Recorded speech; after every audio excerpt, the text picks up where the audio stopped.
Police inspector Pravin જાડેજાનો એક રૂતબો હતો, એક નામ હતું અને તેમના ચેમ્બરમાં જ્યારે કોઈ વ્યક્તિ પ્રવેશ કરે તે સમયે સાહેબ આવું તેમ કહી તે પ્રવેશ લેતા હતા અને આ જ પોલીસ ઇન્સ્પેક્ટર છે તેઓના કપરા દિવસની શરૂઆત થઈ છે। વિગતવાર વાત કરવી છે શું છે મામલો તેની।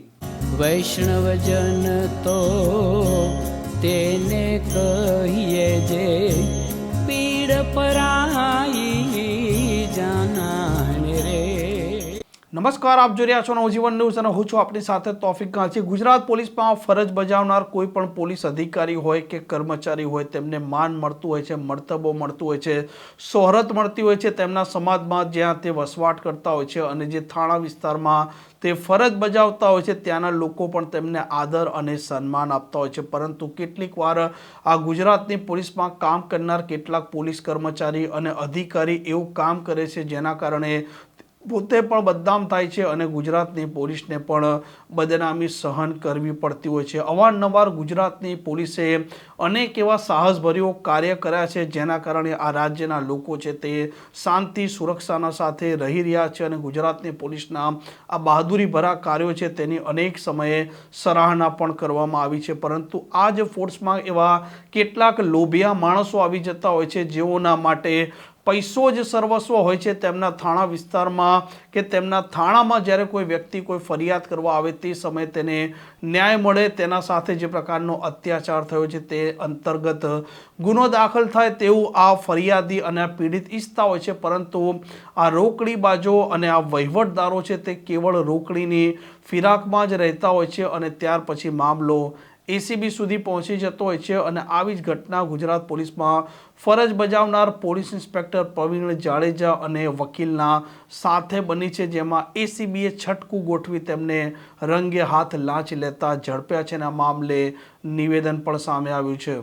અમદાવાદ શહેર એસીબી પોલીસ સ્ટેશનને ફરિયાદ મળેલી કે કિમ પોલીસ સ્ટેશનમાં એક હની ટ્રેપ અને ખોટી પોલીસની ઓળખ આપવા સંદર્ભનો ગુનો એક રજીસ્ટર થયેલો, જે અનુસંધાને ફરિયાદીના ભાઈ જેઓ પાસે કિમ પોલીસ સ્ટેશનના પોલીસ ઇન્સ્પેક્ટર પ્રવીણસિંહ જાડેજા તથા એક પ્રજાજન ચિરાગભાઈ ગાંડલિયા જે વ્યવસાય વકીલ છે તેઓ પાસે પ્રથમ 10 લાખ રૂપિયાની માગણી કરેલી અને રકઝકના અંતે 3 લાખ રૂપિયા નક્કી થયેલા, જે 3 લાખ રૂપિયાની લાંચ લેતા એ વકીલ તેમજ પીઆઈ જેઓની ધરપકડ કરેલી છે અને આગળની કાર્યવાહી હાથ ધરવામાં આવેલી છે। સર, આ લાંચ શા માટે માંગવામાં આવી હતી અને આખી ડીલ શું હતી?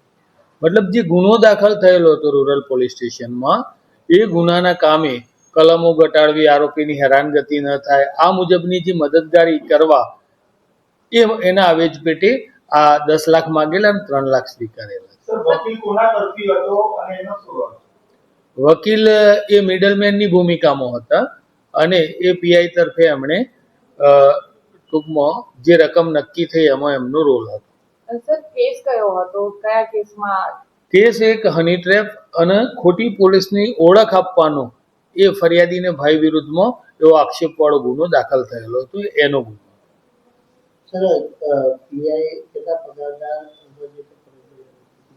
પીઆઈ 2013ની બેચના પીએસઆઈ તરીકેની ભરતીના છે। હાલમાં તેઓનો 90,000 પગાર છે। સર, કઈક ફરિયાદ પણ કરવામાં આવી છે કે ઘરેણા વેચીને આપ્યા છે? હા, એવું અમારા તપાસમાં નથી આવ્યું હાલ સુધી, પણ જો એવું તપાસમાં આવશે તો એ મુદ્દો પણ અમે ધ્યાને લઈશું।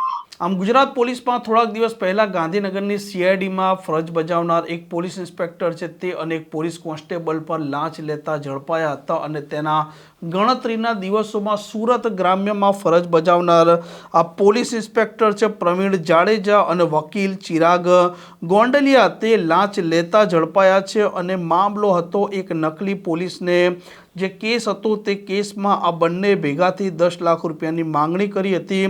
3 લાખ રૂપિયાનો સોદો નક્કી થાય છે, એસીબી છટકું ગોઠવે છે અને સુરત ગ્રામ્યમાં ફરજ બજાવનાર આ પોલીસ ઇન્સ્પેક્ટર લાંચ લેતા ઝડપાય છે, જેમાં આરોપી છે તેના પર હળવી કલમો લગાવી અને તેને જામીન પણ મળી જાય તે મામલો હતો અને આ મામલો એસીબી સુધી પહોંચી ચૂક્યો હતો અને એસીબીએ આ પોલીસ ઇન્સ્પેક્ટર પ્રવીણ જાડેજા અને વકીલ ચિરાગ ગોંડલિયા તે બંનેની ધરપકડ કરી છે.